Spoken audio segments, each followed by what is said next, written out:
So now it's time to turn it up. Surf the radio waves as we begin to burn it up. We all up in your area like landscape, definitely bringing you the power of pancakes.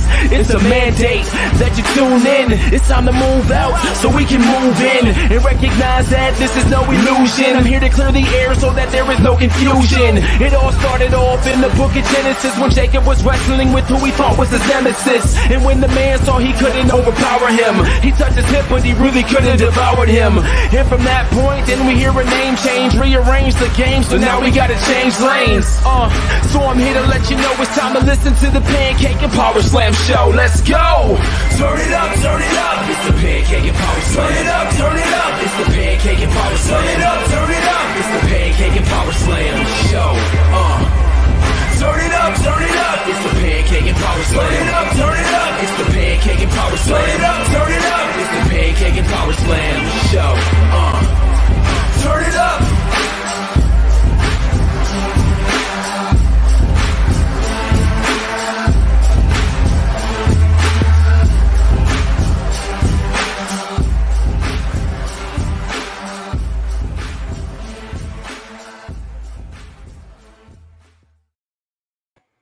What's going on, everybody? It's Dr. Chris Featherstone here for yet another episode of Pancakes and Power Slams. 487 episodes. What in the world is going on in my life, ladies and gentlemen?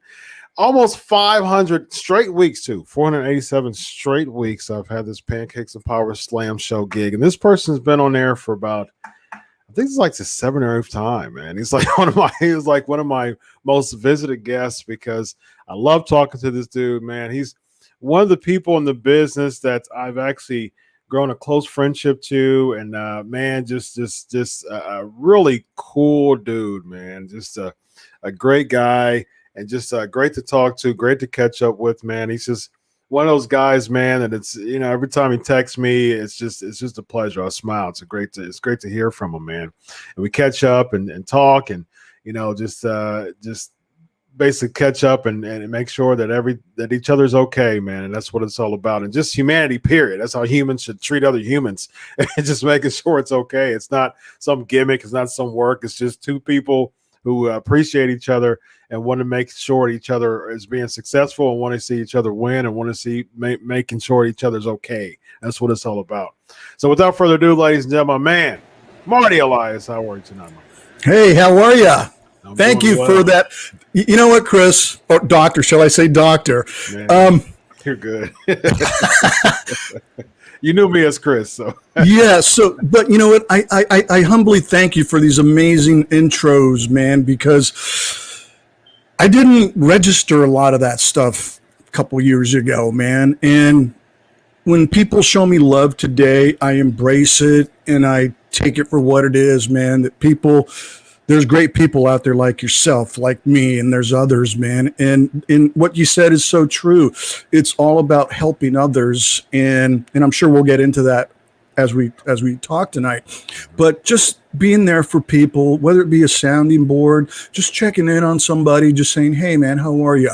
You know, because here's the thing: nobody in life is ever that busy. Especially in today's world, you know, with social media and, you know, your phone's glued to your hand, you know, and nobody's ever that busy. Right. And I always like to tell people, and I post stuff, motivational stuff, I post cryptic stuff, but here's the thing. It doesn't take that much to say hello or to smile at somebody and genuinely say, how are you? Because more times than not, people are going through things, guilty as charged, that others aren't aware of. And sometimes people can put on a pretty face, which I do all the time, and you really don't know what's going on. And as I'm writing my book, nice book plug, I'm talking about mental health. I'm being transparent about that because it is something that people need to discuss. And I know when I was growing up, it was taboo. You know, you didn't know about these subjects. And unfortunately, you know, people still go through that. And I always like to say is that the strongest are the weakest. And what I mean by that is look at Robin Williams, look at Kate Spade, look at Anthony Bourdain, look at Chris Cornell, look at Chester. I mean, the list goes on, man. You know, if somebody would have just reached out and if somebody would have just let people know that, hey, man, it's going to be okay. Yeah. You know, those dark days that we go through and those rabbit holes that we shimmy down and stuff, you know, and that's why I take it upon myself just to text somebody to say, I hope you're well. Mm-hmm. That's all it takes. Yep. That's all it takes, man. Yep. And like you said, it makes you smile, and I'm humbled by that, man, that somebody would smile seeing my name pop up. Yep. So thank you. My pleasure, man. It's the truth, man. I remember when you recently texted me. I'm like, oh, man. You emailed me, and then you text me. Man, Marty, man. It's great to hear. Yeah, and you know what? I had to disconnect, and I'm sure we'll get into that, but I had to disconnect from the professional wrestling world. I felt betrayed by it. And there was a lot of other personal baggage and things that were happening at the time. So I needed to disconnect, and disconnect I did. Yeah, yeah. How do you feel from the disconnect? I feel better. And I say that is because during COVID and all that other stuff that we unfortunately had to deal with as a nation, as a world, I was actually fairly busy. I started with Glow in January 2020. And then when Glow got shut down because of the pandemic, I went to a show that drops August 13th, by the way. Here's a plug, The Ultimate Surfer.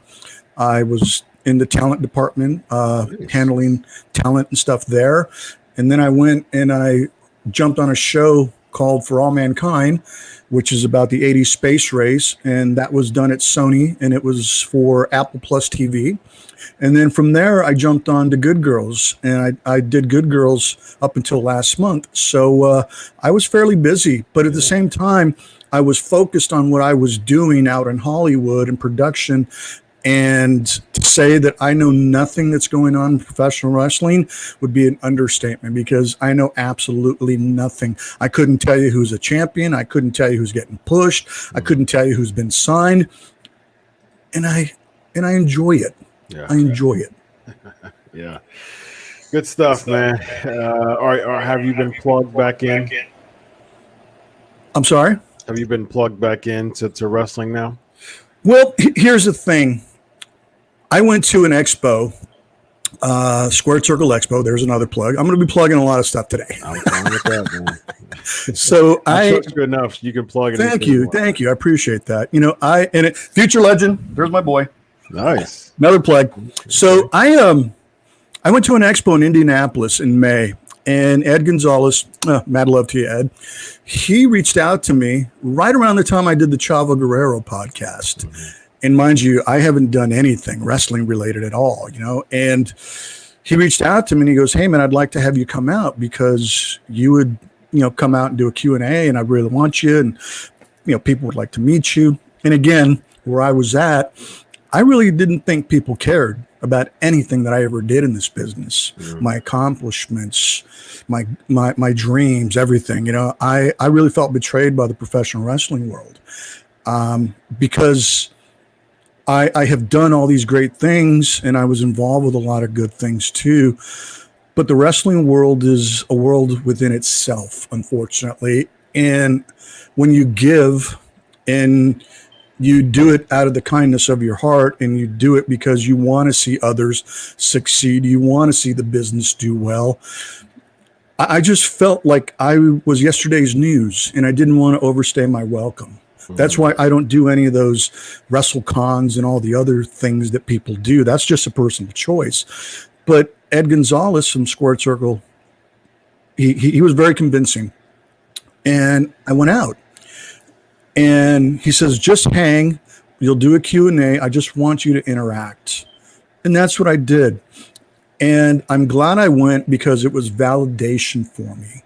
Nice. Everything that I had felt, and mind you, I was angry at professional wrestling for the longest time. Even though I did admit it, and people go, oh, dude, you shouldn't be that way. I was angry, and I admit that, you know, but I wasn't embracing any of my accomplishments. I didn't embrace all the amazing things that God has blessed me to do. Lucha Underground, Glow, WrestleMania 25, Jericho, Taker. You know, I didn't Steamboat. I never really embraced any of that stuff until I went out to this expo and I felt the love. I felt the love from the professional wrestling fans. And I'd never felt that type of love from professional wrestling fans in all my career. Wow. You know, again, I felt that I was worthless. I felt that nobody cared. No matter what I did, I was just another lowly referee, which people like to consider referees, but that's not the case. You know, all my referee brothers, Jimmy Corderas, Earl, Mike Chioda, John Cohn, Chad Patton, Jack Doan, you know, Brian Hebner, Goose Mahoney. I mean, all my brothers, Rick Knox, Justin Borden, you know, all these guys, Nick Barker, and Marty Elias. We're all important, and we all have these roles that we played, because if you look at all us referees and what we did, everybody who loves professional wrestling knows who we are. Yeah. And we are a very vital a part of a lot of great memories for professional wrestling fans. Yep. You know, we're always going to be there. We had all those matches. Nick Patrick, you know, another one. Yep. Teddy Long. I was just on the phone with him about 20 minutes ago, actually. It was great, man. I was down in Deep South with his dad, Jody, man, and Jody was so cool to me, man. He was so gracious to me. But it's funny because I felt that for the longest time that nobody really appreciated who I was or what I did or what I accomplished. I didn't even believe it. So I had to get over that hurdle and embrace it. So when Ed Gonzalez invited me to go out and I did my Q&A and I got to interact with fans, it was an amazing experience. And it really was humbling. And I'm going to tell this story until the day I die, because it just blows my socks off when I tell the story. There was a kid, his name was Scott Wool, and I still keep in touch with him. I was at the expo, and he came up to me, and he says, "You're Marty Elias," and I go, "Yeah." He says, "You're Marty effing Elias," and I go, "Yeah." And he goes, "I drove 2 hours to see you." Yeah, right. He goes, "No, I drove from St. Louis, man." He goes, "I heard you were going to be here, and dude, Lucha Underground changed my life." What? He goes, "Yeah, man." He goes, "Dude, you don't do any of these things yet." He goes, "So when I seen it was you, I had to come up and meet you." Whoa. So, of course, me going into the wrestling mode and okay, who's ribbing? All right, who's ribbing? Where's the cameras? But that wasn't the case. This kid was sincere, man. Yeah. And he was genuinely excited to meet me, of anybody. And I never accepted that. I was like, yeah, whatever, rib. Yeah, okay, you know, blow smoke up my rear end. But that wasn't the case. And I noticed that throughout the expo. Yeah. That wasn't the case, man. And one of the things, you know, that I've done in life recently is that I've forgiven myself. Because you need to be able to forgive yourself before you can forgive anybody else or anything. So I forgave myself for all the things that I ever thought or didn't think or whatever. Yeah. And I have forgiven professional wrestling. Nice. And I have forgiven others. And when you let go of that, life can be changed within an instant, man. And even though we're still going through some trying times and stuff and where we're at, you know, I'm the happiest I've ever been. Nice. I'm a firm believer in karma and energy, that what you manifest and what you put out there is what you're going to get back in return. So if you're a horrible human being and you do things to people, guess what? It's going to come back to you. Miss Karma does not have an expiration date. Trust me when I tell you this. Enough said. Marty, welcome back, man. Thank you. And again, I know I went a little deep, but guess who's back? Yeah. Whole different mindset, bro. Whole different mindset. And not for anything.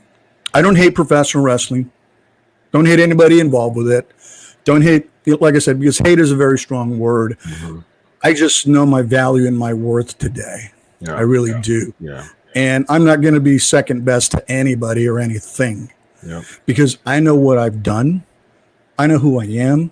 And I embrace everything because I have worked with everybody and anybody. And the thing that I've learned too is that people respect me. And I'm one of the greatest in-ring referee performers of all time. And I don't say that with an ego. I say it as look at my body of work. Look at Lucha Underground. Look at WWE. Look at AAA. Look at 01. Look at UPW. Look at Glow on Netflix. Look at all these things. That's all me. And then on top of that, I got the music thing with Vince Neil, Slaughter, Motley Crue. You know, me and my brother Mike, we go do that. And I got the television thing, working on Glow, working on Good Girls, For All Mankind. You know, so I have all these different things that I really didn't embrace, and I really didn't know that these things were so important to who I am. Yeah. And I never embraced them, but I do today. And again, it's not an ego thing. I just know my value and worth, and nobody is ever going to have that power or control over Marty Elias. Indeed, indeed. Good segue to why we're here, man. And do you have any earphones? 'Cause I can hear an echo. Do I have any earphones? I believe I have some. Yeah, if you can plug those in for me, that would be great. Let me see if I have a plug. Yeah. I'm on your laptop. Give me 1 second, boss. Yeah, no problem, man. No problem. Yeah. So as he does that, get your Marty questions ready as he is getting his earphones ready, because when you don't have your earphones or headphones plugged in, a lot of times you can hear an echo. So as soon as you plug those earphones in or headphones in, the echo will be gone. So looking forward to that. Let's see. Here we go. There? Yep, I can hear you. Headphones, brother. Yep, all good, man. No, If I knew then, when we started it, I would have done it. No, it's all right. It's all right. You didn't know. Well, it's okay. Here we are. The good part is no more echo. No more Echo. Good stuff, man. All right. Thank you. We that's a good segue to why we're here, man. You trusted me to be on my platform to just kind of avail yourself and just kind of let's just know what's on your mind. There's some information that you haven't shared with anybody else other than the other plug that you had, and you just felt, and I appreciate you trusting me to be on my platform to share it, and you gave me an exchange of information about the reason why Marty Elias is potentially blacklisted from the WWE. And this is something that you never shared before, and you always kept on the hush. You always kept it close to the hip. Yeah. airtight. But now, ladies and gentlemen, this is it. So if you need me to bring up any emails or anything, man, you just let me know. I can bring up whatever you want. But this is your platform. This is your opportunity. Marty Elias, you were you were such an integral referee in the WWE for a number of years, for a few years. Had some really, really big marquee matches. Of course, you said WrestleMania 25, arguably the greatest match in WrestleMania history. The third man in that ring was this guy right here, The Undertaker versus Shawn Michaels, a fantastic match. Again, one of the greatest matches, if not the greatest match in WrestleMania history. There was some reasons. All of a sudden, Marty Elias goes away from WWE. And for the past decade, I mean, no one has known why Marty Elias has gone from the WWE, and why, since they bring everybody else back, why not Marty Elias? Marty, this is your opportunity. Why did Marty Elias leave WWE, and why has he not returned? Okay, brother. So let me tell you something. Let me tell you, brother. Look, Mean Gene. So here's the whole kit and caboodle, bro, so to speak. I did the Jericho podcast, Talk is Jericho podcast, and we did the watch along with the WrestleMania match. And on that podcast, Jericho brought up the subject of the Kiss t-shirt. And we've all heard the story about the Kiss t-shirt. If you haven't heard about it, go back and listen to Talk is Jericho with me, and we do the watch along for WrestleMania 25, you'll hear that story. So I don't want to bog down my time here. I'm just going to get to the kit and caboodle and why we're here. So that's the story that we gave everybody. But unfortunately, there was a lot more that was happening behind the scenes. And unfortunately, I got caught in some political stuff. And I firmly believe that I got caught in some political stuff because the fact that I was friends with Shawn Michaels, I was friends with Chris Jericho, I was friends with Edge, and I rode with these guys. And one of the biggest things that people don't understand is that it's very cliquey in the professional wrestling world. And I don't say that as a bad thing. You know, people gravitate to who they are, whatever, but it's very cliquey, and that includes referees. But I'm not here to say that it's a bad thing at all, you know, because I clicked around too. But unfortunately, when I resigned in April of 2009, WWE signed me for an additional 3 years at a lot more money. And at that time, John Laurinaitis, Johnny Ace, people power. Yeah. And Mark Carrano were in there as I'm signing my deal. And John goes, Marty, where do you see yourself in 5 years with the company? Well, John, to be perfectly honest, I see myself taking your job or Mark Carrano's job. Plain and simple. I'm a people guy. I know both spectrums of being one of the boys and being an office guy. I get that. There's a fine line that you can't cross. And I get that. It's a very, very fine line. And when I said that, I know that both of them were rubbed the wrong way. And John Laurinaitis told me about 2 or 3 weeks later that by saying that, he felt that I was going to get into Sean's ear. Marty, I really think you're going to get into Sean's ear. How? Why? I mean, Sean's my friend, dude. And that's the thing that I want people to know. Not once have I ever asked Shawn Michaels to get me a job at WWE. Let's just put that out there. I've never done that. Shawn and I have had conversations about things. Shawn knows about this whole Mark Carrano thing, as did Triple H back in 2017. And we got the emails to prove it. And I never asked Shawn. I said, look, and this is the closest I came to telling Shawn anything. I said, Shawn, if you ever get a chance to talk to Paul, just tell him I'd like to talk to him. That's the extent of where my conversation with Shawn Michaels went to try and get a job, which I don't need a job there. I've already main evented WrestleMania. These kids need to catch me. I don't need to catch them. You know, I'm the greatest referee who's not on TV. And I'm not on TV because I choose not to. Yeah. There's more to life than professional wrestling, you know. So moving forward,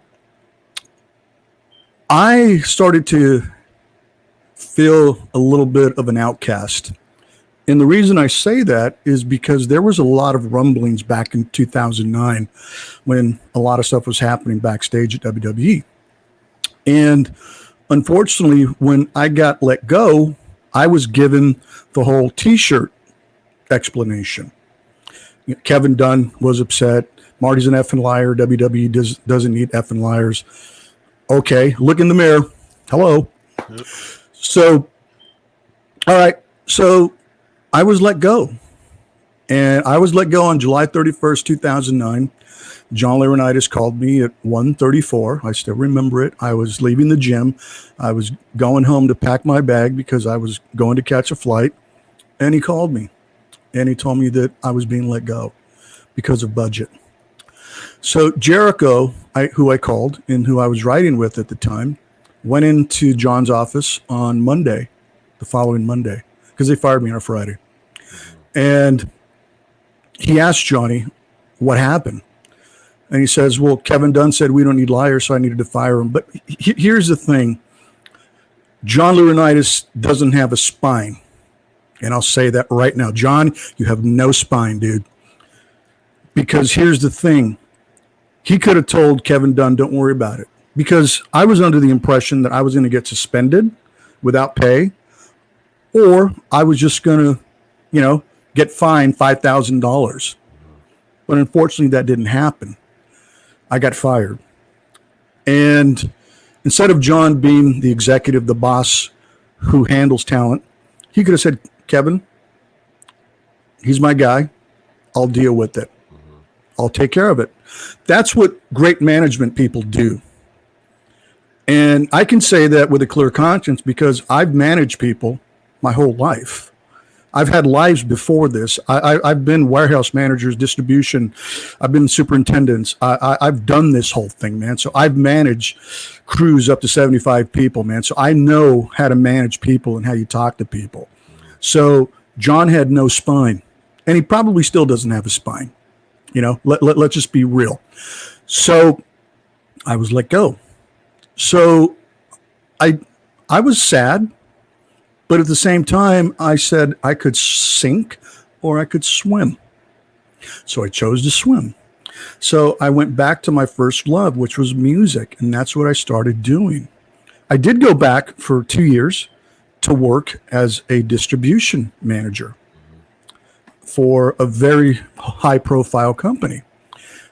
And I was doing real well. But I didn't feel like that was for me. I really felt that I had unfinished business in professional wrestling, which I did, because if you really look at it, when they fired me, I mean, I was just hitting my stride, man. So I went and worked a normal job, and I was doing music on the side. And then Krista Joseph hit me up in 2013 when I was out on tour with Rob Zombie and Five Finger Death Punch and asked me if I'd be interested in getting back into professional wrestling. And I told him no. From the get-go, I told him no. I wasn't interested in doing that. So I would reach out to Triple H, Paul Levesque, every now and again, just to wish him a happy birthday, which today is his birthday. Happy birthday, Paul. So I would reach out to him, and I would have conversations with Sean every now and again.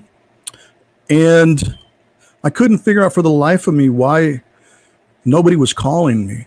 And I want to say it was 2009, maybe August, SummerSlam, or 2010. I attended SummerSlam in LA with Jesse Hernandez. And I went, and Ty Bailey, who's a POS, had me escorted out. And talk about embarrassing. Talk about, wow, why is this happening to me? What did I do? So I couldn't figure that out. So through the years, I just kind of stopped asking and I just went about my business and did music and stuff. And then I got with Lucha Underground, and, we all know how that did. So as I'm really just contemplating, what really happened, in July of 2017, I reached out to Paul, and I'm sure we have the email. I reached out to Paul and I said, hey, I would like to talk to you. I just wanted to see what was going on, because you hear the rumors and you hear the innuendos, but you really don't know, because here's a cold-hearted fact about professional wrestling. Nobody, and I was guilty of it, nobody ever has the guts to face somebody face to face. That's one of the biggest drawbacks that I feel in professional wrestling, or at least my experience. Maybe others have had different experiences, but that's been my experience, that if you have something to say, why don't you just tell me? You don't have to go tell that guy or that guy. You don't have to put it in a text. You don't have to call somebody. Call me and tell me why you don't like me. Real simple. Because guess what? You're not going to hurt my feelings. I've been doing this life for a long, long time. And if I would have felt that my feelings were hurt throughout my career, I never would have went anywhere. If I would have, oh my God, he talked bad about me. So what? So I emailed Paul. And what transpired is that Paul, and I'll tell you how I know this, but I'm going to set it up. So Paul, Triple H, went to go talk to Mark Carano, and he asked, why haven't we done business with Marty Elias? And mind you, this is 2017. They let me go in July of 2009. So I emailed Paul and I said, hey, what's going on? Can we talk? Because I've heard some rumors and innuendos. I just want to get clarification. So Paul went to go ask Mark Carano, who John Cohn, who's the talent manager there, was in, and he witnessed this. So Mark Carano proceeded to tell Paul, oh, we're never going to do business with Marty Elias again. Paul says, why not? Because of who he is, and we don't need people like Marty Elias. Paul was like, well, what's the deal? Yeah. So he says, well, he's got heat with everybody. Nobody liked him, And it's funny because, and I'll say this point blank, I remember working a Fozzy show for Chris Jericho at the Roxy. Dolph Ziggler and Mike the Miz came, and they were there, and we're hanging because we're boys. And Miz turns around and tells me, he goes, dude, why does Scott Armstrong hate you so much? What? I was always under the impression that Scott Armstrong and I got along fabulously. We rode together, man. We shared hotel rooms. Because, dude, he buries you all the time. Any chance he gets. And I went, whoa, okay. Again, tell me to my face. So Mark Carano proceeds to tell Paul that at the same time that I was selling Somas, Vicodins, and other pills to a lot of the boys. And I was making money off of the boys, and I was doing all this. And I was doing it frequently. But the kicker was that Carano started to proceed to tell Paul that the major reason that I was no longer with WWE is because I was sexually harassing girls. I was sexually harassing divas. I was sexually harassing women. I was being a creepy guy. I was doing this and that, which, if you know me, that is not my MO one bit. And I'm going to go on record that back then when I was there, my wife and my daughter, my ex-wife, got along with all the girls there. Vicky Guerrero, Victoria, Mickey, Gail Kim, Beth Phoenix, everybody who was there. Candice Michelle, everybody who was there. And I've even talked to all these girls, these women. And Victoria told me point blank, Marty, if this was actually happening and you were that guy, I would have heard about it. Because at that time, her, Mickey James, Gail, they were the female locker room leaders. And I came up with Victoria at UPW when they signed her. Same thing with Cena. So she goes, Marty, that is the biggest bunch of crap that I've ever heard. But yet Mark Carano proceeded to tell Paul this, and for whatever god-awful reason, Paul believed him or didn't want to deal with it. So John Cohn called up Chad Patton, who was at home, because people love gossip, especially in professional wrestling. They really do. He said, she said. So John called Chad Patton, told him exactly what went down. Chad proceeded to call me. And I'm on the phone going like, what? And mind you, the anger that came upon me, I wanted to rip somebody's head off. And I said, you know what? I'm going to do this the right way. So I emailed Paul, Triple H, and I told him, how can you listen to this? And how can Mark Carano make these accusations against me? Because here's the thing, folks. These accusations, especially in today's world, man, with the Me Too and all this other stuff, that this really could have played a very horrible part in my career, especially going to work for Globe and working in Hollywood and being around these women and all this stuff, man. And that really could have really just damaged me forever. And I emailed Paul about it. And I asked him, I said, how can you let this go on? Or in the fact that, unfortunately, Paul hasn't addressed it even to this day, it bothers me a little bit, because I made mention of this in 2017, July of 2017, when these accusations were made against me. And I let Paul know, and we got the email that I sent to him. And I said, how can you let this happen? And I said, call me. Let's talk about this. Give me 5 minutes.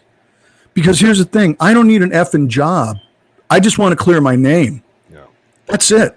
That's it. Because if you know me, and a lot of people do know me, and if you've ever met me, and if you've ever worked with me, I am not that guy, Mark Carano. I am not that guy, Triple H. Okay, guys? That's not me. Okay? My mother didn't raise some pervert. Okay? I respect women. I love women. Okay?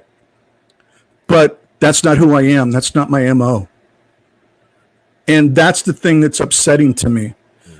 You can say all you want to say about me and everything, but when you attack my integrity and you attack my personal values and you attack my being and you attack my livelihood, that's not cool, man. That's not cool. And as a manager and as an executive, you don't do that. Yeah. And I've worked with executives in music. I've worked with executives in television.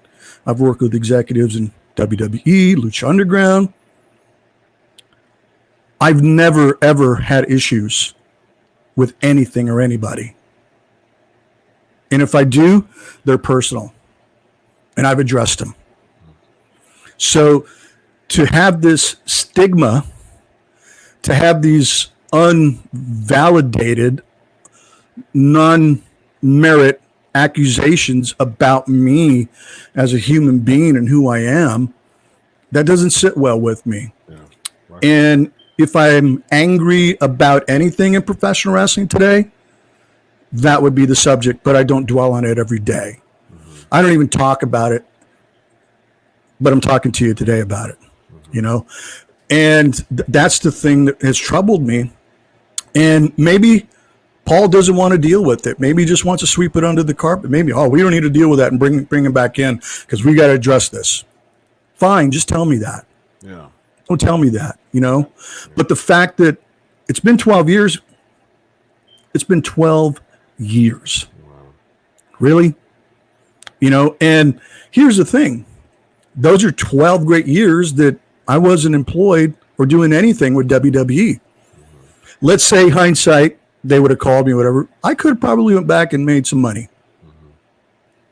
But we'll never know. Thank God I went and did Lucha Underground. Thank God I was smart enough to go do music. I went to go do television. I went to go do these other things that I can go do. And the thing that I'll tell my brothers and sisters in the wrestling world, or anybody in general, never become a victim to any platform, whether it be music, television, professional wrestling, executive, warehousing, whatever. Never become a victim. All that talent, all that drive, all that passion that you have, go apply that someplace else. Go apply that. If WWE fires you, good. C'est la vie. Go apply all that energy, all that good vibe, passion. Go apply that to something that you love. Because if you love professional wrestling and were passionate about it back then, you can go do something else. Yeah. I'm living proof. I'm living proof. I've done it. I continue to do it. Yeah. And regardless of Mark Carano saying this or Paul or WWE feeling a certain way, I've still paid my bills and lived an amazing life and have done some great things in those 12 years. Yeah. My mentor, Dana Strum, really summed it up for me. He and I were discussing this about 5 months ago. And Dana Strum says, so tell me, if you know Dana Strum, you're going to go, okay, that's Dana. Dana Strum. And mind you, Dana Strum is Vince Neil's manager. Okay. He is the leader of Slaughter. He was the producer for Vinnie Vincent Invasion. Dana is very well known in the music world. Dana Strum, in fact, is the guy who got Randy Rhoads the Ozzy Osbourne gig. Okay. So Dana is very, very connected to the music world. So Dana tells me, so tell me, young man, so you haven't had professional wrestling in your life for 12 years, more so WWE. Yeah. So have you paid your bills? Yes. You got a roof over your head? Yes. Do you eat? Yes. You're doing pretty freaking good. Really don't need them. Yeah. Ding, ding, ding, ding, ding, ding, ding. Yeah, for sure. Yeah. Knowledge, brother, knowledge, man. Wisdom. That's right. Wisdom. So ultimately, Marty, thank you for sharing that. And ultimately, my question to you, Marty, is like, what do you want from this? What do you want from Triple H and Mark Carrano? Now, I'm a psychotherapist, Marty. So if you give me some half-butt answer, I'm not going to take it. Oh, everything's okay, and I don't want anything. Yeah, you do. You know what I mean? Ideally, what do you want? Honestly, we're being, pulling everything back, right? Transparent, yeah. Transparent. Mm-hmm. That's how I am. Mm-hmm. And I know I won't get it, so I've already done that. So let's say hypothetically, if I would want anything, and mind you, again, the only thing that I would want is to get 5 minutes of Paul Levesque's time to clear my name. That's it. That's it. I just want Paul Levesque to know that he and I are good. We're good, dude. It's fair. That's all I want, dude. And if Paul Levesque hears this or whatever, Paul, but again, that's the only thing that I would want. I don't want a job. I don't want to go back. I don't want to do anything like that. I just want my good name cleared because that is who I am. My legacy in the world of professional wrestling is not going to go out like that. I've worked too hard in my career, in my life, to have some scandalous guy with an ego who actually, and if we're going to be real about it, who got fired for doing everything that he accused me of. Mm. And here's the thing, too, that I posed to Mark Carrano when I sent him some emails. I said, Mark Carrano, and we got the emails. Mark, if that was really the case back then, and you being involved with talent relations, as was John Laurinaitis, because I've been involved with management. I know HR. I know how corporations work. If anything remotely like that ever happened, there's an investigation. Yep. Okay? People are suspended without pay. People are pulled in. People are spoken to. Mm-hmm. Statements are taken. Okay? I didn't have access to HR at all. As an independent contractor, we don't have access to WWE HR. Okay? And again, I'm not saying this because I'm a bitter, grizzled veteran and back in my day. That's not why I did it. The truth will set you free. And if I need to come on platforms like this to really tell the truth and be transparent about my life and career, then so be it. Yep. Because in any corporation, there would have been an investigation. Nothing like that ever occurred. I was never brought in. I was never spoken to. There was never an investigation. Paul Levesque hasn't even looked into it. Okay? But yet, all this stuff was transpiring, and I let Paul know in an email in 2017 that Mark Carrano was bad news. But yet, he continued to prosper. He continued to be involved with talent relations at WWE. And we fast forward, like I said, karma doesn't have an expiration date. Karma caught up to him because everything that he accused me of, everything that he stated that I did, he was ultimately fired for that and let go from WWE. But yet nobody has come back and said, wow, that happened to Marty. Marty got accused because of this. Mark Carrano accused him, but guess what? Mark Carrano's no longer with WWE because he did those exact things. Oh my God. And Marty hasn't worked for WWE in 12 years. And because of what?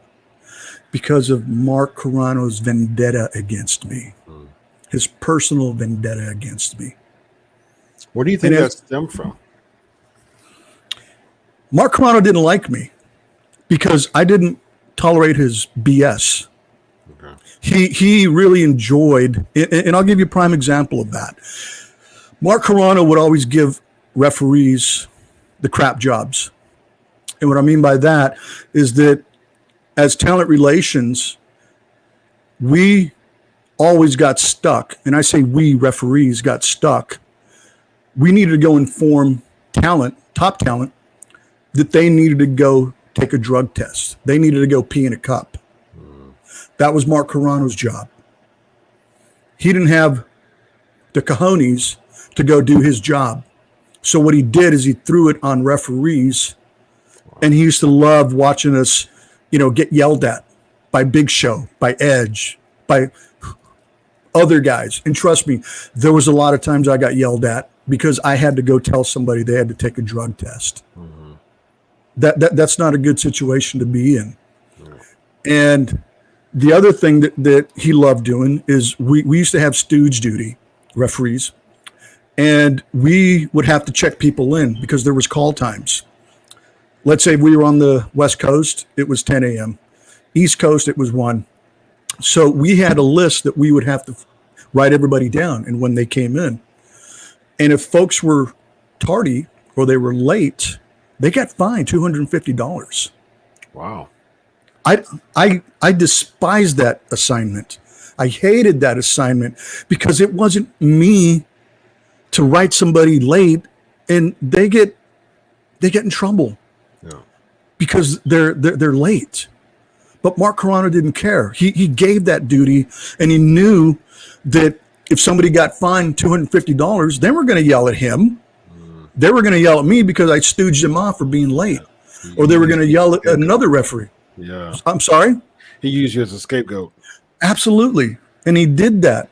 And the thing is, too, I seen him in his interactions with some of these women. Trust me. Trust me. There's. I remember Pittsburgh, Pennsylvania. I remember Milwaukee, Wisconsin. Yeah, there's a lot of things that I know. The things that he said, the hurtful, unjustified comments and slanderous accusations that he has pitted against me, again, that doesn't sit well with me. Yeah. And I'm not here to, break news or whatever. I'm just saying this because I know in today's world where we're at and stuff, it's been 12 years, guys. And the reason I'm speaking out is because now that I'm kind of dabbling with professional wrestling again, people are asking that $1 million question. Are you going back to WWE? And I'm tired of telling people or defaulting people to the T-shirt incident because I don't want to sit and tell people the truth. But these platforms are allowing me to let the masses talk about what really transpired. Yeah. And again, this stuff didn't happen to women. Okay. That's the other thing that I want to make very, very clear. Okay. I know there's a lot of things that have happened to women, and it's unfortunate. It really is, man.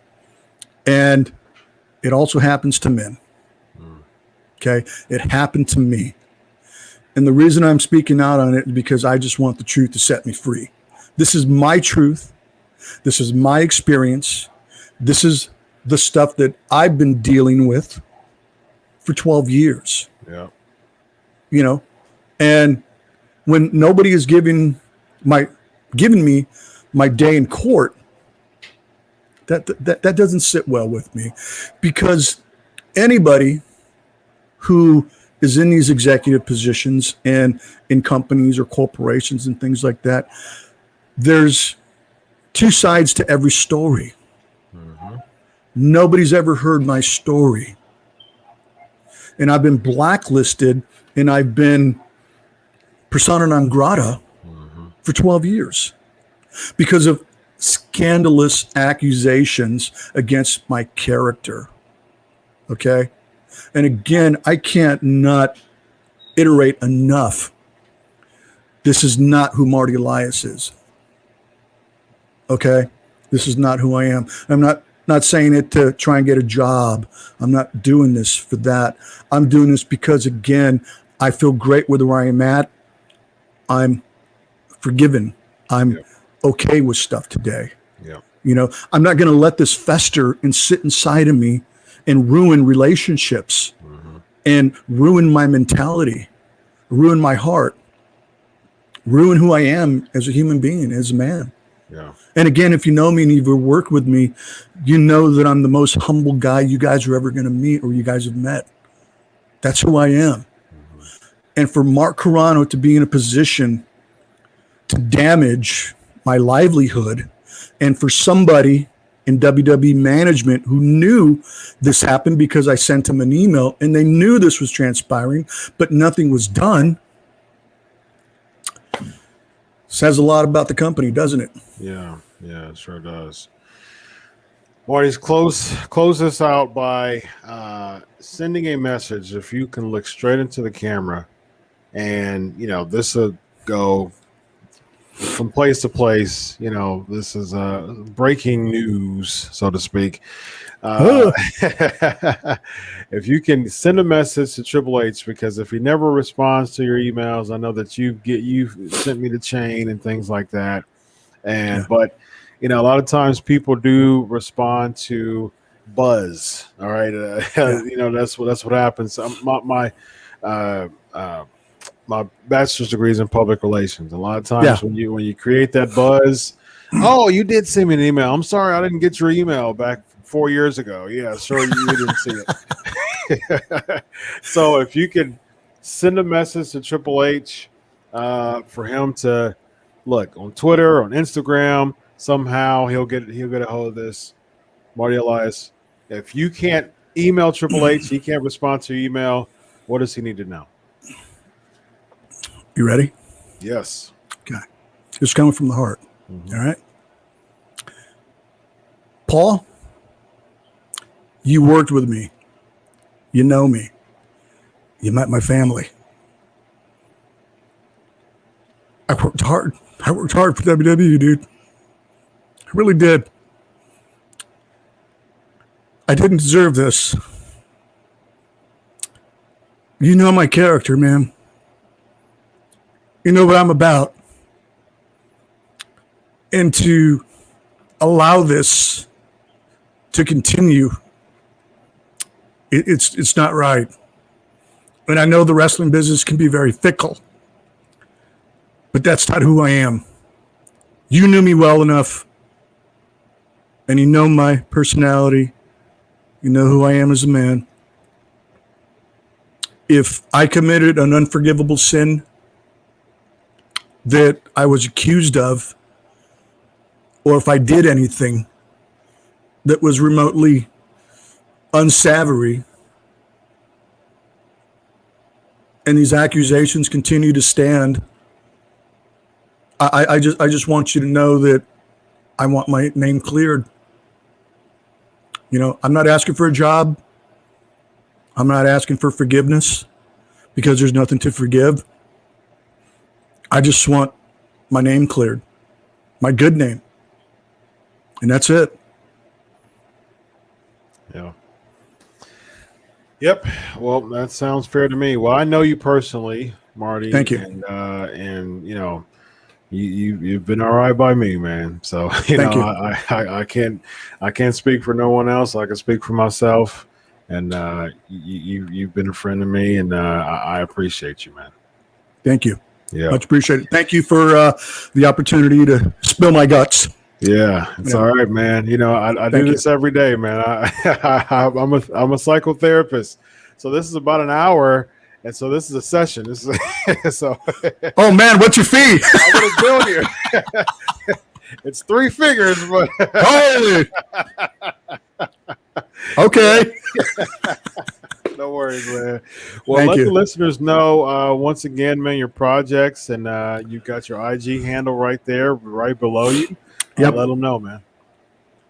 Marty Elias. That's my handle on Instagram at Marty_Elias_1. And that's on. Actually, I got Facebook too. Facebook and Instagram are probably the only 2 that I have. But I will spill the beans on this, is that I'm in the negotiation stages of working on getting my own podcast. All right. So I am working very diligently on securing my own podcast with a platform. I can't give any details or anything, but once everything is finalized, I'm going to post it and let everybody know, and it's going to knock your socks off. I'm going to pull the curtain back on everything Lucha Underground, everything Glow, everything WWE, everything music. So be ready for it, because I know everything. Well, Marty, congratulations in advance, man. You have a wealth of information to share, and I'm sure Thank you. that the listeners will be wildly amused and wildly interested and wildly shocked by what you have to say. So, yeah, and there's going to be a lot of what? Yeah, it's going to be a lot of that stuff. Yeah, for sure. Marty, always a pleasure, man. It's great to hear from you, man. You know, we had an opportunity to meet a few years ago. We both were in New Orleans, and I think we texted each other like right beforehand, and you had a show, I had to cover a show, and it just, you know, we're like, oh man, we didn't get a chance. We both were in New Orleans at the same time, but yeah, maybe one day, man, we'll see each other in person. Yeah, and that's the thing. Like I said, I don't do the cons and all those appearances and things like that. But I will say, once the podcast drops, and here's another tidbit: April 22, Marty Elias's book is dropping. All right. Congratulations, man. Oh, yeah. Lots of awesome projects, man.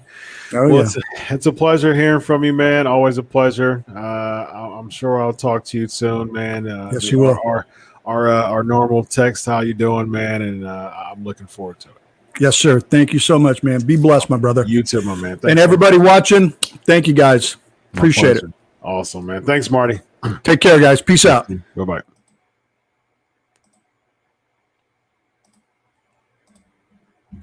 My man, Marty Elias, thank you so much for coming on the show tonight, man. That was awesome stuff. Awesome stuff, man. Thank you so much for being on the show. Marty, that was fantastic. Absolutely fantastic. All right, y'all. I'm going to head out, man. If y'all got a few Ask Chris questions. What's up, Chris? What happened to Kevin Thorne? He just didn't respond, man. So he retweeted and everything else, and I don't know. I might have fell asleep, but it happens, man. Sometimes you fall asleep and you wake up the next day and like, oh, I'm so sorry. So I don't know.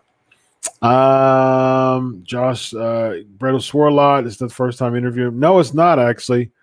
It's not, and every single person who comes on a show related to me, tell them PG, and I was, you know, I share the scoops here on P&P about different interviews, and I kept texting him, no profanity, PG, and every time he'd be cussing, I tell him like, no, PG.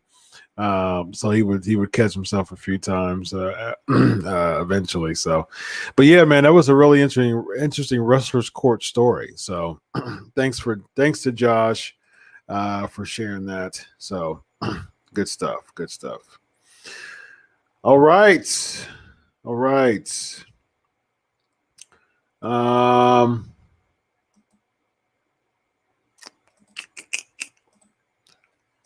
Let's see what else we got real quick. Am I excited about The Rock coming back? Yeah. It should be interesting. Who would you put in the PNP Hall of Fame? One for the viewers and one for the people you have interviewed. We actually did PNP Hall of Fame. I think we were supposed to do it.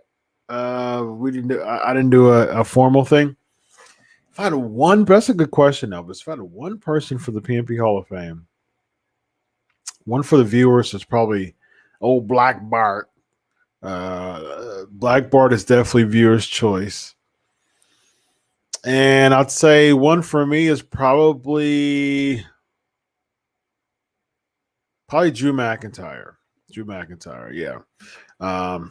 Drew McIntyre's been on PNP before, and he was a shout out to he gave me a shout out for my 9-year anniversary. So yeah, PNP Hall of Fame would be Drew McIntyre. And there would be a lot. I think the first class would be Drew McIntyre, Ricky Steamboat, and Marty Elias. Yes, those would be my three. Although I've had a bunch of JTG too. Marty Elias and JTG has been on a lot. So has Ken Anderson and Sean Navarre. Yeah, there's a lot. there's a lot that would be if I had my number one based on, I'll say this, based on star power, I would do a Drew McIntyre or a Ricky Steamboat, who's been on PNP. Although Goldberg's been on here too, and Booker T. But I think I've interviewed 16 WWE Hall of Famers so far. But I'm going to take the one based on commitment to the show, reliability for the show, and viewer interest based on star power.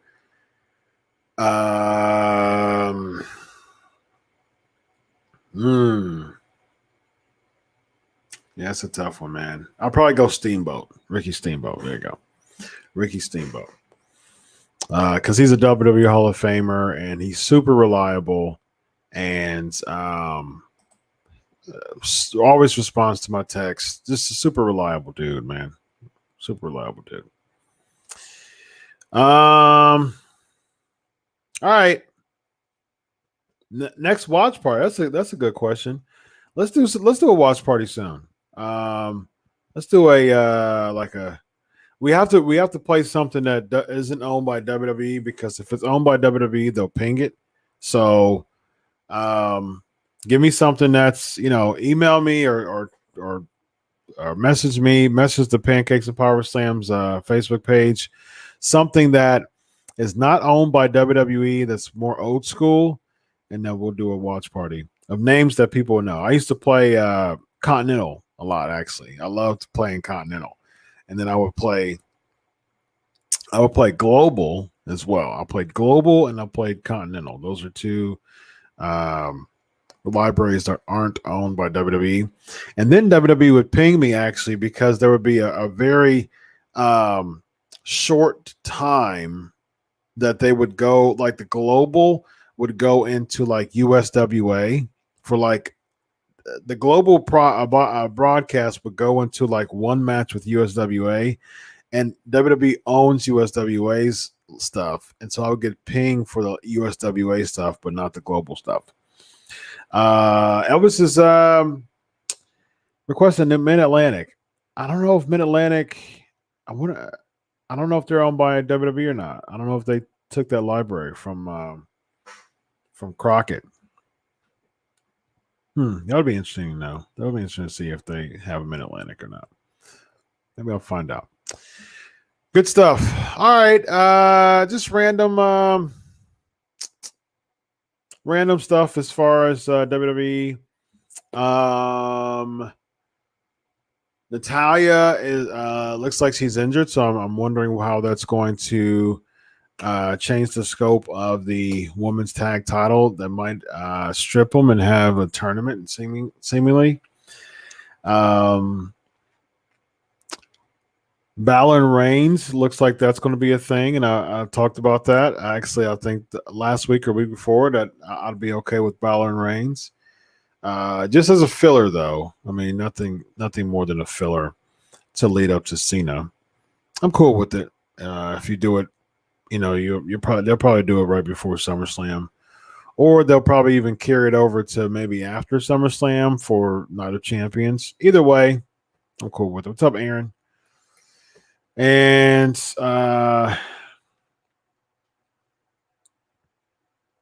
let's see. Did I hear about the Queen of the Ring? No, I didn't hear about the Queen. Well, there was some talks about the Queen of the Ring like within the past couple of years, but I didn't know that they made it official if they did already. Well, they choose to bury Balor early on. I don't know if I would say bury. I would say more like use as filler for Roman. I mean, that's basically what everybody's doing. That's what Kevin Owens did. That's what Jey Uso did for a while. That's what even Edge is doing. Daniel Bryan. So everybody's been used as a filler for Roman Reigns until that person dethrones him, whoever that person is. So we shall see. All right, y'all. I'm gonna head out. Really, really good interview from my man Marty Elias. Awesome stuff, man. Really, really appreciate it. Keith Lee getting traded to NXT. I hope so too, because I mean, he's starting to be damaged goods at this point, unfortunately. CM Punk and Bryan at AEW. Check out Vince Russo and myself's content on Sportskeeda Wrestling page about that topic, about CM Punk and Daniel Bryan being in AEW. All right, y'all, I'm gonna head out. Thanks to my man Marty Elias. It's time for me to relax. Had a long day, had 7 clients, and went to the gym and came home and did husband and daddy's work. So I'm going to relax and call it a night. All right, y'all. 487 episodes in the books. Thank you to my man, Marty Elias. Thank you to the PNP Nation. On behalf of the PNP Nation, I'm Dr. Chris Featherstone. Enjoy your week of wrestling. God bless. And always remember, I do it for you. Have a good night, everybody. Bye-bye.